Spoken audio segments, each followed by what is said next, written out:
कशमूर गुड्डू थाना से सराबदा आरटी पुल नजदीक का तेज रव के मजदा वैले आमाद बुता चर्शियासरा ड्राइवर बीरान बुता पुलिस रेदा बीरान बुत की ड्राइवर पज्जार अली हसन ओगाही नामत बुता हवा के गोस पूरे जामनिंदी कशमूर गुड्डू थाना से सराबदा आरटी पुल नजदीक का तेज रव के मजदा वैले आमाद बुता चर्शियासरा ड्राइवर बीरान बुता पुलिस रेदा बीरान बुत की ड्राइवर पज्जार अली हसन ओगाही नामत बुता हवा के गोस पूरे जामनिंदी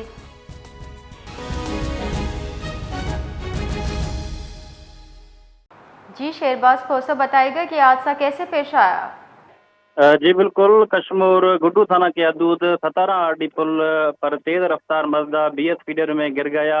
मजदा नहर में गिरने की वजह से मजदा ड्राइवर मौके पर ही जानबाग हो गया। मजदा ड्राइवर की शनाख्त घासपुर के रिहायशी अली हसन ओगाई के नाम से हुई है, जबकि पुलिस ने लाश को पोस्टमार्टम के लिए फिल अस्पताल कशमूर मुंतकिल कर दिया है। जब पुलिस का कहना है कि गुड्डू थाना का जो है मंजूर लगा रही है, उनसे हमारी बातचीत हुई तो उनका ये कहना है कि वाकया क्या जो है वो तमाम तर शवाहिद हम इकट्ठा कर रहे हैं और मजीद जो है तफ्तीश जारी है। जी बहुत बहुत शुक्रिया।